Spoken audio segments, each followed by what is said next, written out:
Je passe donc au deuxième point de l'ordre du jour. On est sur une nouvelle DSP d'ailleurs, une nouvelle DSP, celle de l'exploitation de la fourrière automobile, avec la création d'un tarif poids lourd. Monsieur Sauge. Merci, monsieur le maire. Bonsoir à tous. Mon premier dossier, tranquillité publique. Voilà. À noter quand même. Tu le marques d'une pierre blanche. Je le marque d'une pierre blanche et j'en suis très fier. Bon. Donc voilà, lors du dernier conseil municipal, nous avions approuvé le choix du nouveau délégateur de la DSP pour la fourrière. Je vous le rappelle, c'est le groupement Brand Dépannage et MV Guéraz.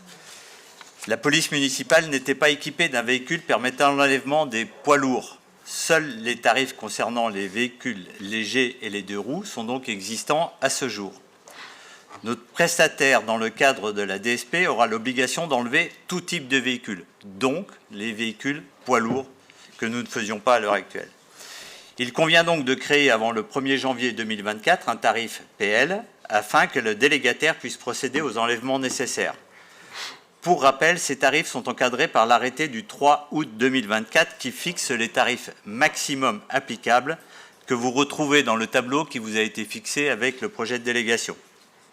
Qu'il s'agisse d'opérations préalables, d'enlèvement de véhicules, de garde journalière, voire de destruction éventuelle de véhicules. Et on en détruit un certain nombre. Vous constaterez sur le tableau qui vous a été transmis que les tarifs proposés pour l'année 2024 sont pour les voitures particulières en baisse, en légère baisse par rapport à 2023 et que 3 nouveaux tarifs sont créés selon le tonnage des poids lourds qui se calent sur le tarif maximum de l'arrêté de 2020. Donc, ceci étant exposé et vu les différentes délibérations du conseil municipal du 30 mars 2023, du 16 novembre 2023 et l'arrêté dont je viens de faire référence du 3 août 2020, vu la décision du 3 janvier 2023 actualisant les tarifs de la fourrière pour l'année 2023, il est proposé au conseil municipal d'approuver la création de tarifs poids lourds, donc PL, ainsi que la grille tarifaire applicable à compter du 1er janvier 2024. Je vous remercie. Merci. Merci. Monsieur Viaconnet. Alors, c'est juste pour connaissance, qu'est-ce qu'on appelle autres véhicules immatriculés ? En plus des voitures, des poids lourds, ça peut être quoi? Ça peut être tout type de véhicule sur la chaussée qui n'a pas de plaque d'immatriculation. Non, mais là, c'est marqué autres véhicules immatriculés. Ah, par exemple, certains quads, certains scooters, voilà. Merci. Pas d'autres interventions. Est-ce qu'il y a des votes contre? Est-ce qu'il y a des abstentions? Madame Mika, pardon. Juste pour avoir une petite explication concernant la destruction des véhicules, à partir de quel moment on considère que le véhicule est à détruire? Est-ce qu'il y a un nombre de jours de garde minimum avant de se dire qu'il est abandonné et donc il y a quand même destruction? Voilà, juste avoir un peu plus d'informations là-dessus.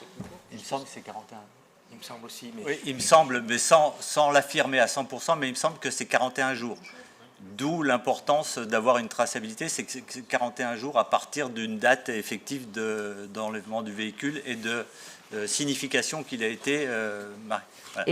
Et jusqu'à maintenant, quand il y a eu, je suppose qu'il y a eu des véhicules qui ont été abandonnés jusqu'à maintenant aussi, avant qu'il y ait la DSP qui se mette en place.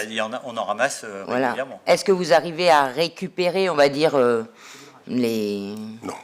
l'argent, le procès-verbal, on va dire, auprès de la personne responsable ou pas? Parce que du coup, là, ça va faire beaucoup à payer. Certains, on récupère certains recouvrements, mais un certain nombre, non. Il faut être honnête par rapport à ça.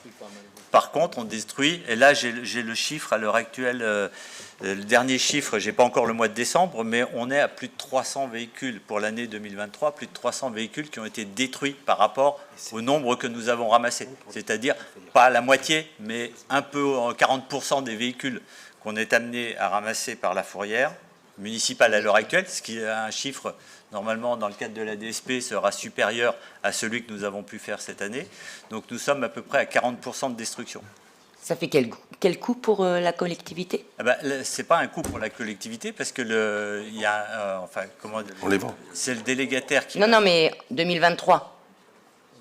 Non, mais on les vend, ces véhicules. Donc, on les vend. Vous les revendez, vous les détruisez pas? C'est pas nous. Pas nous. Si, ah oui, vous en faites de... C'est un D'accord. organisme qui vient les récupérer, un acier, casseur, ouais. et qui nous les achète au D'accord. prix de... au prix. Merci, Monsieur Caconnet. Un prix moindre par rapport à...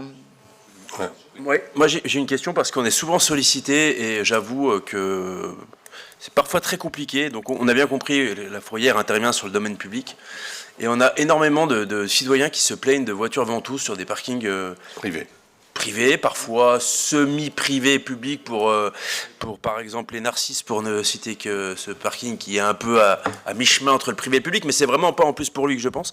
Mais on est beaucoup sollicité voilà, par des riverains en disant mais ma voiture, ça fait 2 ans que la voiture est là, et est-ce qu'on a un modus operandi qui permet de leur dire bah voilà la démarche finalement que vous devez entreprendre pour pouvoir faire évacuer une voiture qui serait là depuis 2 ans par exemple?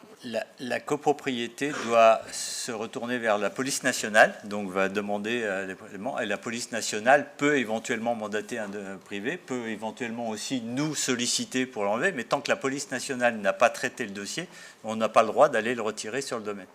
Sauf si elle est classée épave. Ouais. Si elle est classée épave, elle est classée déchet, on peut l'enlever. Mais c'est un vrai problème, hein. C'est un questionnement permanent. On n'a pas le droit d'intervenir comme ça sur le domaine privé. C'est normal.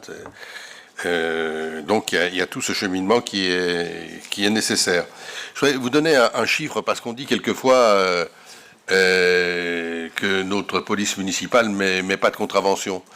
Les contraventions concernant le stationnement interdit ou dangereux, et je bien contravention, c'est-à-dire que j'enlève tout ce qui concerne le paiement ou non des places de stationnement, les FPS que l'on met, qui sont comptabilisés à part. Ce ne sont pas des contraventions, je vous le rappelle, et c'est important. Eh bien, sur l'année 2023, on en est à 16 000 contraventions mises par notre police municipale pour des stationnements dangereux ou interdits ou qui bloquent. C'est dire qu'en termes d'incivilité, on peut aussi parler des gens qui se garent n'importe où, quoi. Voilà. 750 véhicules enlevés. Voilà, donc c'est intéressant de pouvoir le dire parce que on dit on fait rien, mais oui, mais si, on fait. On convoque pas la presse chaque fois qu'on met une contravention, et heureusement. D'abord, elle pourrait pas suivre.